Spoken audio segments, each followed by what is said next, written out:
Budget आधी share मार्केटमध्ये तेजीचे संकेत. Sensex 200 तर निफ्टी 50 अंकांनी वधारला. तर बजेटमुळे बाजार पुन्हा मोठ्या उंचीवर जाण्याची शक्यता. अर्थमंत्री निर्मला सीतारामन थोड्याच वेळात मांडणार बजेट. शेतकरी महिलांसाठी मोठ्या घोषणा होण्याची शक्यता. तर बजेटमध्ये महाराष्ट्रासाठी भरघोस निधी मिळणार का याविषयी उत्सुकता. बजेटमध्ये शेती संबंधित उपकरणांवरील जीएसटी कमी होण्याची शक्यता. आयकरदात्यांना दिलासा मिळणार का याकडे सगळ्यांचं लक्ष. मुंबईला पाणी पुरवठा करणाऱ्या 7 धरणांमध्ये आतापर्यंत 53.12% पाणी साठा. गेल्या वर्षीच्या तुलनेत यंदा पाणी साठ्यात वाढ. विधानसभा निवडणुकीनंतर राज्यात पुन्हा स्मार्ट प्रीपेड मीटर लागण्याची शक्यता. स्मार्ट प्रीपेड मीटरचे टेंडर रद्द झालं नसल्याची सूत्रांची माहिती. पुणे शहरातील होर्डिंग विरोधात पालिका प्रशासन ऍक्शन मोडवर. पुणे पालिकेची जाहिरात. कंपन्यांना 1700 होर्डिंग दुरुस्तीसाठी नोटीस. नियमबाह्य होर्डिंगवर पालिकेकडून कारवाईचा इशारा.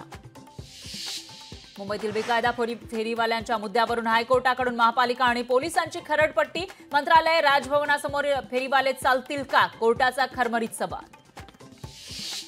महापालिकेचं फलक धोरण रेल्वेला अमान्य. 40x40 आकाराचे फलक हटवण्यास नकार. आपत्ती व्यवस्थापन बैठकीत रेल्वे आणि पालिका अधिकाऱ्यांमध्ये जोरदार खडाजंगी.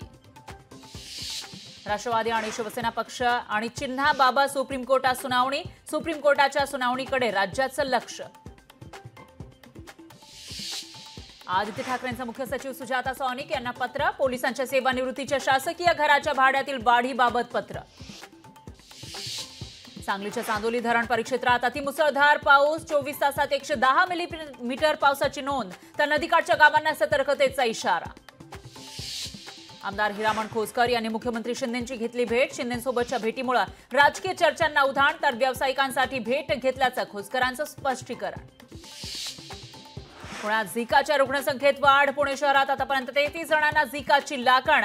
आरोग्य विभागाकडून नागरिकांना काळजी घेण्याचं आवाहन.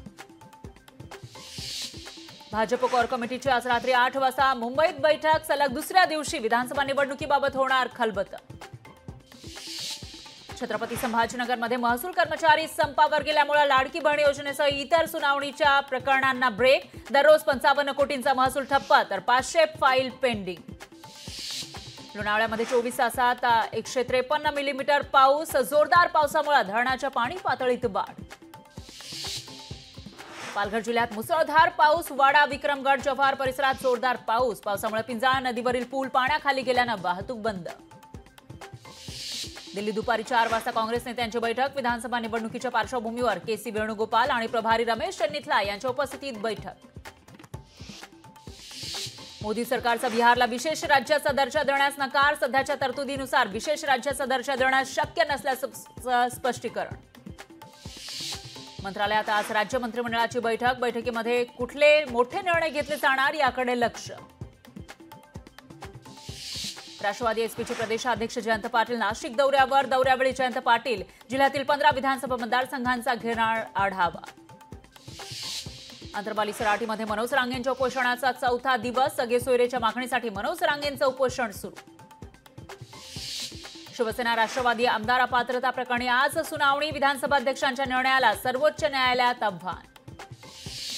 नागपूरमध्ये पावसामुळे पोलीस भरती प्रक्रिया पुढे ढकलली. मैदानात पाणी साचल्यानं शारीरिक चाचणी प्रक्रिया पुढे ढकलण्याचे आदेश.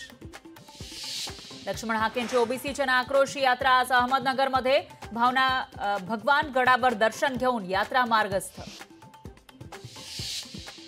कोल्हापुरातील पूरस्थिती गंभीर. मुसळधार पावसाच्या पार्श्वभूमीवर शिवाजी विद्यापीठाच्या आज आणि उद्याच्या परीक्षा स्थगित. लोकशाही मराठी ऐका, पहा, जागरूक रहा.